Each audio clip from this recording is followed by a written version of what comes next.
श्री वृंदावन में श्री सनातन गोस्वामी जी सदैव अपनी रहनी से रहते। एक दिन एक दिव्य लीला उनके सामने स्फुरित हुई। महावन में रहस्यमय दृश्य देखा कि कुछ गोप बालक खेल रहे हैं। एक नवतमाल श्याम बालक श्री सनातन जी की ओर देखकर मुस्कुरा रहा है और मंद मंद मुस्कुराते हुए प्रेम भरी तिरछी चितवन से कटाक्ष कर रहा है। सनातन जी आकृष्ट हो गए। वो रूप माधुरी को हृदय लगाने के लिए दौड़ पड़े। जो सामने एक दिव्य लीला स्फुरित हुई, देखा कि बहुत से गोप सखाओं के साथ श्री लालजू महाराज खेल रहे हैं। बहुत ही सुंदर श्यामंग कांति है। मंद मंद मुस्कुराते हुए तिरछी चितवन से श्री सनातन जी की तरफ देख रहे हैं। विवश होकर भाग पड़े उनको हृदय से लगाने के लिए। जो ही नजदीक पहुंचकर हृदय लगाने की चेष्टा की तो अंतर्धान हो गए। आप भाव विभोर होकर विलाप करने लगे, क्रंदन करने लगे, अश्रुपात करने लगे। इतनी शिथिलता हुई कि थोड़ी देर के लिए एक नींद सी आई, एक झपकी सी आई। तो देखा वही श्यामल गोप बालक जो प्रगट में दिखाई दी थी लीला, वही स्वप्न में देखा। और वो कह रहा है, तुम मुझसे मिलना चाहते हो? मैं मथुरा में श्री परशुराम जी चतुर्वेदी के घर में रह रहा हूं। अब तुम मुझको अपने साथ ले लो। वहां जाओ और वहां से मुझको अपने साथ ले लो। तत्काल ही सनातन जी की वो निद्रा टूटी। आप प्रातः काल होते ही मधुकरी के निमित्त श्री परशुराम जी चौबे के आवास स्थान पर पहुंचे। वहां आपको उस बालक का श्री ठाकुर श्री मदन मोहन के रूप में दर्शन हुआ। जब उस घर में पहुंचे तो सुंदर सिंहासन पे श्री मदन मोहन ठाकुर जी विराजमान थे।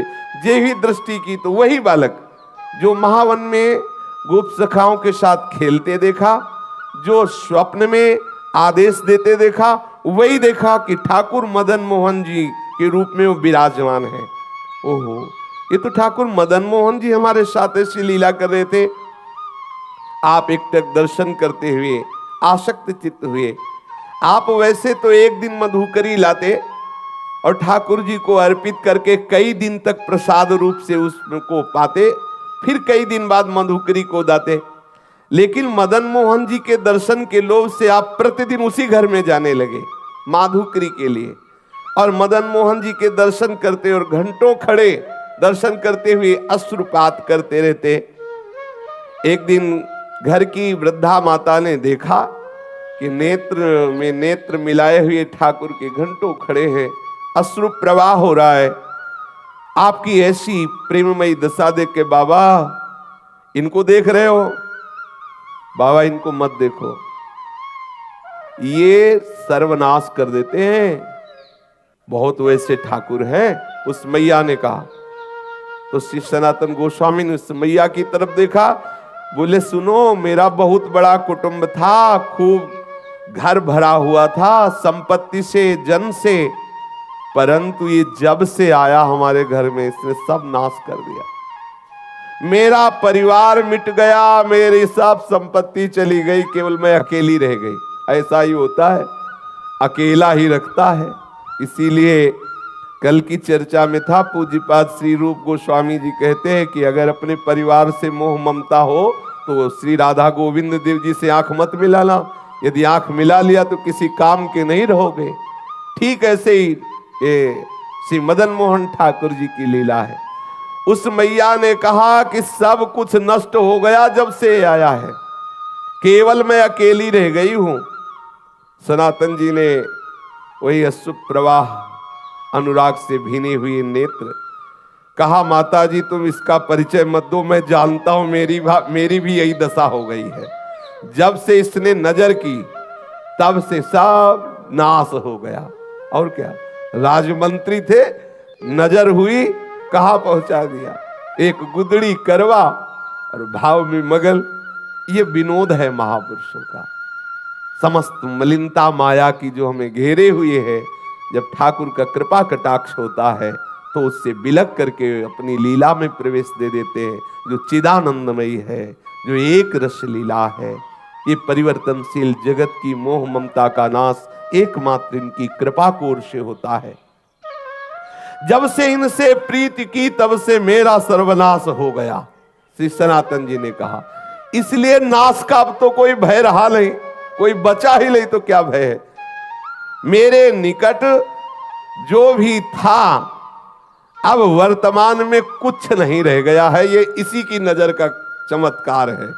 वृद्धा ने कहा तो भी तुम इसकी तरफ देख रहे हो, देखो तुम्हें पसंद आ गया क्या? बोले तो पहले से ही हम राजी हैं, इसके नेत्रों में पहले ही बिक चुके हैं। मैं तो वृद्ध हो चली हूं और मैं सोच भी रही थी कि अब इसकी सेवा कौन करेगा मेरे बाद, क्योंकि परिवार में तो कोई बचा नहीं। देखो इससे कोई ये मत समझ लेना कि ठाकुर से प्रेम करोगे तो तुम्हारा परिवार नष्ट हो जाएगा, ऐसा नहीं। इसका आंतरिक रहस्य है। जब से मदन मोहन जी पधारे तो एक एक करके अपने धाम भेज दिया, अपनी नित्य लीला में सम्मिलित, जो बड़े बड़े योगियों के लिए दुर्लभ है। ठाकुर मदन मोहन पधारे उस चौबे जी के घर तो सबको अपने दिव्य लीला में प्रवेश दे दिया, लौकिक धन हटा करके चिदानंद वस्तु प्रदान की। हमारी पार्थिव बुद्धि कहीं ऐसा न सोच बैठे कि ठाकुर से जुड़ने का मतलब है संकट विपत्तियां, ऐसा नहीं। जो प्रभु के चरणों में अपने चित्त को लगा देता है तो बिना अन्य साधन के भी प्रभु उसको स्वीकार कर लेते हैं और अपने दिव्य धाम, दिव्य स्वरूप, दिव्य लीलाओं में प्रवेश दे देते हैं। यहाँ से हटा देते हैं ये जो माइक लीला है, जन्म मृत्यु दुखद भयावह, इससे हटाकर जहाँ कोई भय नहीं, महासुख है, वहां पहुंचा देते हैं। वृद्धा ने कहा बाबा मैं तो वृद्ध हो चली हूं था, मेरी यही अभिलाषा है, इनको कोई न कोई ले जाएगा ही, मेरे से पूजा सेवा बनेगी नहीं, और मैं भी ऊब गई हूं, इससे हमें कोई लाभ प्राप्त हुआ नहीं। क्योंकि वो बाह्य दृष्टि से विनोद में बोल रही कि अब अगर इन लाभ प्राप्त होता तो कम से कम नाती पनाती ही होते, इसकी सेवा कोई नहीं बचा, मैं ही अकेले बची हूं। और ये ऐसा ही करते हैं। श्री राधा बाबा कहते इनका जलनुआ स्वभाव है, ये दूसरिया नहीं रहने देते। ये प्रेम गलित साकरीता में दो न समाये। अगर तुम पूछो कि तुम्हें लाभ क्या प्राप्त हुआ तो यही प्राप्त हुआ कि सपरिवार कुटुंब सब खत्म हो गया है। अब मेरी मृत्यु का समय आ रहा है, कोई ना कोई तो इसकी सेवा के लिए चाहिए ही, और मैं किसको सौंपूं? मैं दे भी उसी को सकती हूं जो इससे प्यार करे। मुझको बड़ा संतोष हुआ तुम्हारे नेत्रों में इसके प्रति प्यार देख करके। आप देखो इसी से पहचानो कितना प्यार करती ठाकुर को। तुम्हारे नेत्रों में अपने ठाकुर के प्रति प्यार देख करके मुझे संतोष हुआ कि तुम सेवा करोगे। देखो अपने नेत्रों से मैं इन्हें ओझल नहीं होने देना चाहती, परंतु बाबा अब मेरा शरीर बूढ़ा हो गया है, अब मेरे से सेवा का ये कार्य हो नहीं सकता, और बिना सेवा के ठीक नहीं है, इसलिए इनको तुम ले जाओ।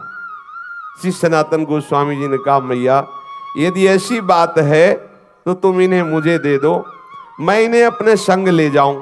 वृद्ध माता ने कहा बाबा इन्होंने जब मेरा ही सर्वनाश कर दिया तो मुझे डर है कि कहीं कुछ और आपके साथ ना हो जाए। बाबा ने कहा कि मैया हानि वाला कुछ रह ही नहीं गया है हमारे पास, जिससे हानि होगी वो कुछ रह ही नहीं गया है, क्योंकि इन्होंने मेरा तो पहले ही सर्वस्व छीन लिया है। अब एक शरीर में लंगोटी है, ये गुदड़ी है, ये करवा है, जब चाहे तब छीन ले, इसका मुझे कोई भय नहीं है। बाबा श्री सनातन गोस्वामी जी श्री ठाकुर मदन मोहन जी को अनन्य भाव से, वो तो अंदर का जो प्रेम है उसी को देख करके तो ठाकुर ने आकर्षण किया है। वृद्धा माता जी अश्रु प्रवाहित होकर के ठाकुर जी को हृदय से बार बार लगा करके श्री सनातन गोस्वामी जी को दी। सनातन गोस्वामी अत्यंत प्रसन्न होकर मानो महानिधि है भी महानिधि, अब जिनको ऐसे ठाकुर लाड़िले प्राप्त हुए हो सोचो उनको कितना सुख। सनातन जी बहुत प्रसन्न मुद्रा में ठाकुर जी को हृदय से लगाकर श्रीधाम वृंदावन में ले आए और आदित्य टीला में श्री ठाकुर जी महाराज को विराजमान, ये जो लाल पत्थर का मंदिर है टीले पे, इसे आदित्य टीला कहते हैं। उनकी पर्णकुटी वहीं थी, वहीं ठाकुर जी को विराजमान किया। सनातन जी की दिनचर्या में उदर पोषण के लिए माधुकरी वृत्ति ही थी। एक दिन ले आते, कई दिन प्रयोग करते, परंतु अब कुटिया में ठाकुर जी पधारे। अब श्री सनातन जी श्री ठाकुर जी के भोग के लिए आटा मांग के लाते और उपला बिन लेते और उसी आटे का गोला बनाकर उपला में पका लेते और ठाकुर जी को अर्पित करते और वही प्रसाद पाते। वैसे तो कई कई दिन तक मां धुकरी का भोग लगा के पाते, लेकिन जब से ठाकुर मदन मोहन आए तो रोज आटा लाते और उसी का बाटी बनाकर ठाकुर को अर्पित करते। ठाकुर जी को जब भोग अर्पित करते तो ठाकुर जी मुंह बनाते, क्योंकि चौबे जी के यहाँ मलाई रबड़ी पाले वाले प्रसिद्ध है, मथुरा के चौबे, वहाँ तो खूब सुंदर राजभोग चलता रहता है। आज भी है, शाम के भांग छानेंगे फिर उनका प्रसाद देखो शाम वाला। हाँ, उनके लीवर की अलग से रचना है, वो मतलब सबके पचले की बात ले, वो अलग होता है, भगवान बना के भेजते हैं वैसा। हमने तो सुना है, देखा तो है नहीं कि 2-2.5 किलो रबड़ी कोई ज्यादा नहीं है, ऐसा सुना है कि ऐसे हाँ ऐसा सुना है कि वो जब भांग छली होती ना 2-2.5 किलो ऐसा हमने सुना। तो ठाकुर जी रबड़ी छालने वाले अभी यहाँ सूखी बाटी, उसमें नमक भी नहीं, अब कुछ कह नहीं सकते लेकिन मुंह बुलाते ठाकुर जी, जो ही ऐसे बाटी रखते ठाकुर। एक दिन हिम्मत करके ठाकुर जी, देख लो ये प्रेम का बल, जैसे कोई बच्चा डरता है ना बड़ों से, ऐसे ठाकुर जी डरते थे श्री सनातन गोस्वामी से। थोड़ा डरते हुए कहा, बाबा ये सूखी बाटी गले से उतरती नहीं है, आप ये जली जली बाटी हमको भोग लगाते हो, हमारा उधर भी काम नहीं कर रहा हो, गले से सरकती नहीं है। अरे इतना नमक तो डाल दिया कर, इतना नमक डाल दिया कर। श्री मदन मोहन जी के मुख से सुनकर के सनातन जी मुस्कुराए और बोले, देखो हमें महाप्रभु ने आदेश किया है कि वृंदावन वैराग्य से रहना। अब मैं समझ गया कि आप मुझे फिर फंसाना चाहते हो, चटोरा स्वभाव है आपका, वैसे ही बाल्यपन से चटोरा स्वभाव। कभी यशोदा मैया के द्वारा दिए हुए माखन से तृप्त नहीं होते थे, जब तक 10-20 घरों से गोपियों के यहाँ जाकर के बाल लीला करके 10-20 घरों से नहीं पाते। तो हमें पहले से पता है आपकी चटोरा स्वभाव है, और वैसे भी चौबे जी के यहाँ भोग लगता रहा, लेकिन ये बात समझ लो कि यहाँ ये व्यवस्था नहीं हो पाएगी। आज आप कह रहे हो कि थोड़ा सा नमक मांग के लाना, फिर कहोगे बाबा नमक तो हो गया, अगर थोड़ा घी में डुबो के तो गला सीज जाएगा, फिर कहोगे बाबा थोड़ा मीठा बूरा मिला दो, तो हम इसी चक्कर में कहां तक व्यवस्था करेंगे। कभी तुम घी कहोगे, कभी बूरा कहोगे, तो इसलिए महाराज मैं तो महाप्रभु की आज्ञा के अनुसार ही रहूंगा वैराग्य से। और आप ये जो मांगे रख रहे हो, ये मांग आप अपना चाहो तो पूर्ण कर लो, हमारी तरफ से व्यवस्था होने वाली नहीं है, मैं वैराग्य पूर्ण ही रहूंगा। श्री सनातन गोस्वामी जी से ऐसा ठाकुर जी ने उत्तर सुना, तो उन्होंने कहा तुम फिर मुझे आदेश देते हो कि मैं अपनी व्यवस्था कर लूं। ठाकुर जी ने हाँ बोले, आप व्यवस्था अपनी कर लो, हमें कोई परेशानी नहीं है। ठाकुर जी प्रसन्न हो गए, ठीक है आप वैराग्य से रहो, हम व्यवस्था कर लेते हैं। श्री सनातन गोस्वामी जी ने श्री ठाकुर मदन मोहन जी को कह दिया कि आप अपनी व्यवस्था कर लीजिए। तो उसी समय मुल्तान देशवासी कोई रामदास जी नाम के जो एक कपूर परिवार के विशाल नौका में विविध रत्नों और सैंधव नमक, काबुल के मेवा इत्यादि भरी हुई, वैसे पहले यमुना जी से ही व्यापार आदि के लिए नौका यात्रा के द्वारा आना जाना होता था।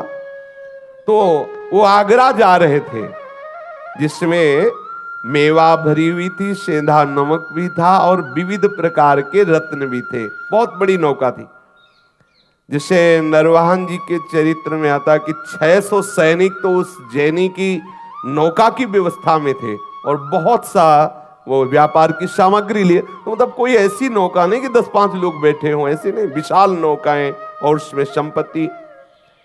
जब ठाकुर जी से कहा आप अपनी व्यवस्था कर लो, तो यहीं नीचे ही यमुना जी बहती थी जहां से आज परिक्रमा मार्ग गए, क्योंकि यमुना जी के समीप ही आदित्य टीला, वो आज भी जो लाल पत्थर का मंदिर, तो जो परिक्रमा मार्ग है यमुना प्रवाह उस समय, क्योंकि ऐसा प्रसंग आता है कि वहां से घड़ा लेकर के सीधे यमुना जी में कूदा चोर, ऐसी कथा आती है।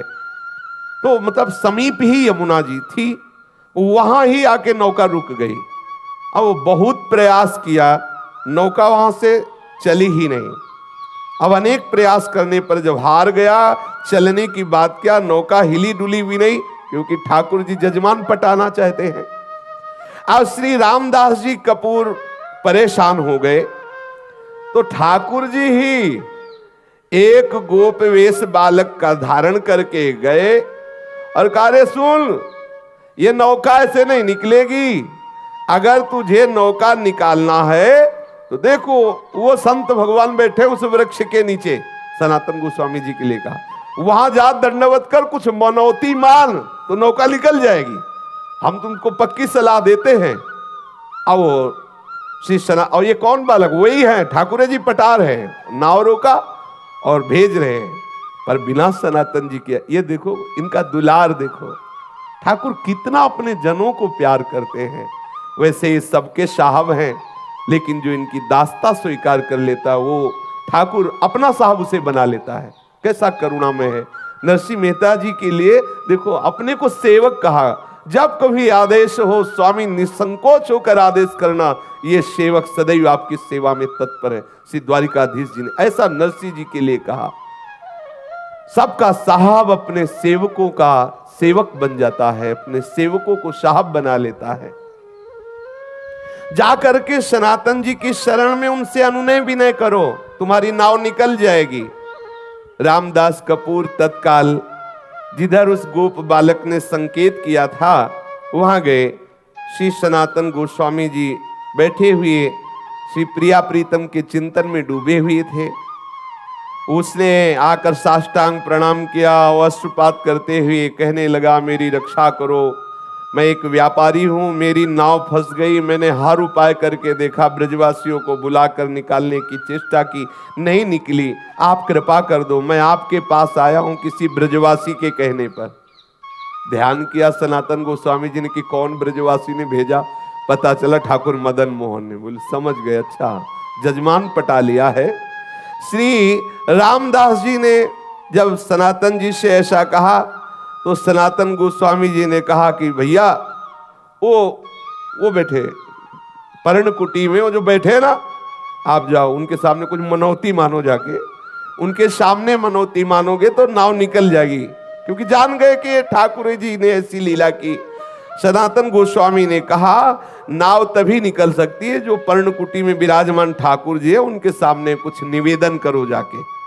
श्री रामदास जी ठाकुर जी मदन मोहन के सामने गए, देखते ही आसक्त हो गए। इतना सुंदर रूप ठाकुर श्री मदन मोहन जी का, और जैसे कोई संकल्प करवा रहा हो, वो कोई चेष्टा नहीं करे, अंदर से आया नौका निकल जाए तो जितने रत्न जितनी मेवा मिश्र ये सब बिकने के बाद इससे मंदिर बनवा देंगे और आपके भोग राग की व्यवस्था कर देंगे।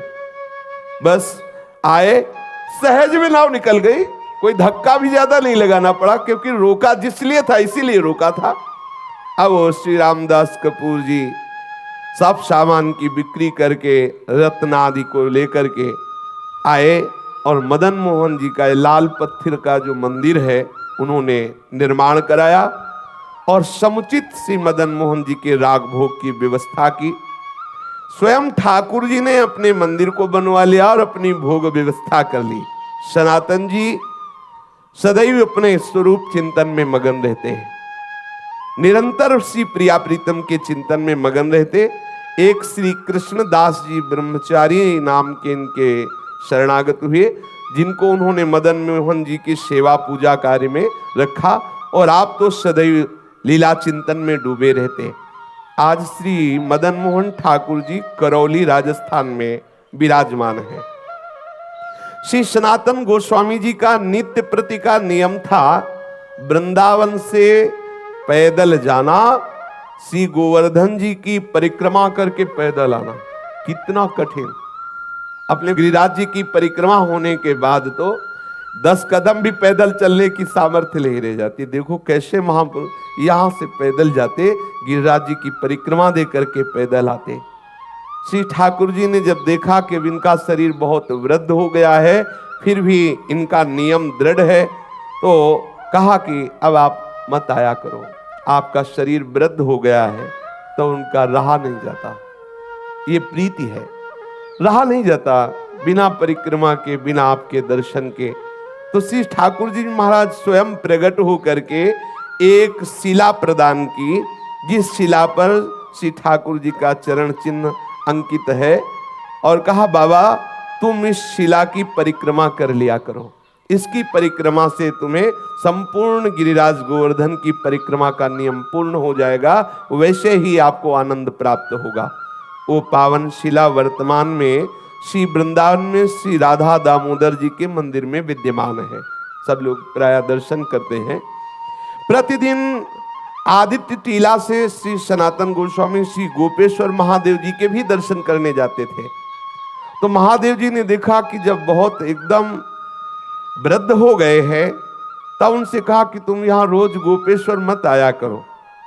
बोले आपके दर्शन का नियम है, तो मैं मध्य में ही प्रकट हो जाता हूं। तो जो बनखंडी महादेव जी हैं, उस रूप में श्री गोपेश्वर महादेव जी प्रकट हो गए, और पूज्य श्री सनातन गोस्वामी जी उनके रोज दर्शन करते, बड़े ही अकिंचन। गौड़ देश में वर्धमान जिला के एक गरीब ब्राह्मण अपनी गरीबी से बहुत दुखित होकर धन प्राप्ति के लिए आशुतोष भूत भावन भगवान शंकर की आराधना की। भगवान शंकर जी प्रसन्न हुए और स्वप्न में आदेश किया कि जाओ श्री वृंदावन धाम में श्री सनातन गोस्वामी जी नाम के एक महापुरुष निवास करते हैं, उनके पास पारसमणि है, और श्री सनातन जी तुम्हें वो पारसमणि दे देंगे। ब्राह्मण देव को ऐसा भगवान महादेव जी ने आशीर्वाद दिया, जाओ। ब्राह्मण देव बड़े आनंद में मगन होकर श्री वृंदावन धाम आए, और यहां पता लगाया संतों से, पता चला श्री गोस्वामी श्री सनातन जी का। वो वहां गए, श्री गोस्वामी जी को देखा, श्री सनातन जी को, एक गुदड़ी, एक करवा और शरीर पे कौपीन। उनके मन में निराशा हुई कि जो खुद ऐसी गरीबी से रह रहे हैं, वो हमें पारसमणि क्या देंगे।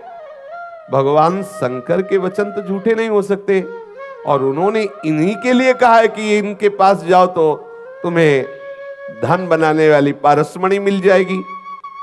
अगर इनके पास पारसमणि होती तो ये ऐसे कैसे फटी पुरानी गुदड़ी, रज का करवा, एक लंगोटी लगी हुई। प्रणाम किया, बाबा मैं आपके पास आया हूं। सनातन जी ने कहा किस हेतु से आए हो। तो उन्होंने कहा कि मुझे भगवान शंकर ने भेजा है कि आपके पास पारसमणि है और आप मुझे प्रदान करें। सनातन जी ने कहा हाँ, मैंने कभी उसे छुआ तो है नहीं, पास तो है नहीं। यमुना स्नान करने जा रहा था तो एक दिन पैर से टकरा गई थी, तो वहीं उसे रेती से ढक दिया और पुनः यमुना स्नान किया, जिससे किसी दिन स्नान करके वापस आते समय दोबारा हमारे स्पर्श ना हो जाए, नहीं तो मुझे पुनः स्नान करना पड़ेगा। श्री ठाकुर जी की सेवा पूजा में विलंब हो जाएगा। ब्राह्मण देव को लगा इतनी अशुद्ध होती पारसमणि कि स्नान करना पड़ता है। ब्राह्मण देवता ने कहा अच्छा आप मुझे बता दे चल के कि वो पारसमणि का है, दूर से बता दीजिए। ब्राह्मण देव को श्री सनातन गोस्वामी ले गए और बोले इसी जगह कहीं थी, आप बालू हटाइए। तो ये भी वहां बालू हटाई, थोड़ी देर में ही तो देखा चमकती हुई पारसमणि। ब्राह्मण को लगा मैं परीक्षा करके देखूं कि कोई चमकदार पत्थर है या पारसमणि है। तो एक लोहे की कील में स्पर्श किया, तत्काल वो स्वर्ण की हो गई। बड़ा मन प्रसन्न हुआ कि भगवान शंकर का वरदान साक्षात्कार हुआ।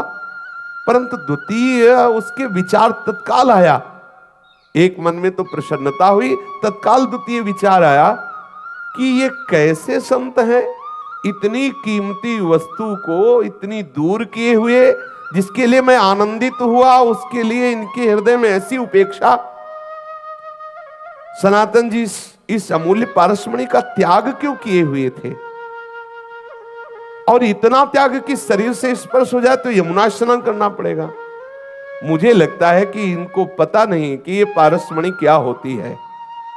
ना अगर ये ऐसा जानते होते तो इसको ऐसे क्यों रेत में फेंके होते? और इसमें क्या दोष है जो इन्होंने स्नान करने की बात सोची? ब्राह्मण देव अपने मन की असमंजता में विचार किया कि इन्हीं से पूछे, तो पुनः लौट करके श्री सनातन जी को प्रणाम किया और कहा, महाराज मेरे हृदय में एक प्रश्न है कि इतनी कीमती मणि आप अपने समीप क्यों नहीं रखा, और इसके स्पर्श करने पर स्नान करना, क्या पवित्रता इसमें है? ब्राह्मण को इस तरह बोलते हुए देख करके श्री सनातन गोस्वामी ने कहा कि बहुत दुर्गुण है इस पारसमणि में, न जाने कितनी मलिनताएं छुपी हुई हैं। क्योंकि जब धन बढ़ेगा, अहंकार बढ़ेगा, दोष बढ़ेंगे, भगवत चिंतन छूटेगा, बहुत प्रकार के दोष हैं। इसलिए इसका कहीं रजोगुण प्रभाव कहीं किसी भी तरह से हमारे भजन में विक्षेप न डाले, इसलिए इसको दूर रखते हैं। और ये हमारे लिए मणि पत्थर से बढ़कर कुछ नहीं है, क्योंकि हमारे पास जो मणि है उस मणि के सामने है ही क्या। तो तत्काल ब्राह्मण बोला, महाराज आपके पास कौन सी मणि है? बोले, इंद्र नील मणि श्याम मनोहर। आहा, श्री लाल बिहारी श्याम सुंदर रूपी मणि हमारे पास है, ये क्या? उसने तत्काल श्री सनातन गोस्वामी के चरणों में प्रणाम किया, महाराज फिर आप ऐसी अपवित्र मणि हमें क्यों देंगे? अब आप कृपा करो, वही मणि दो जो आपके पास है।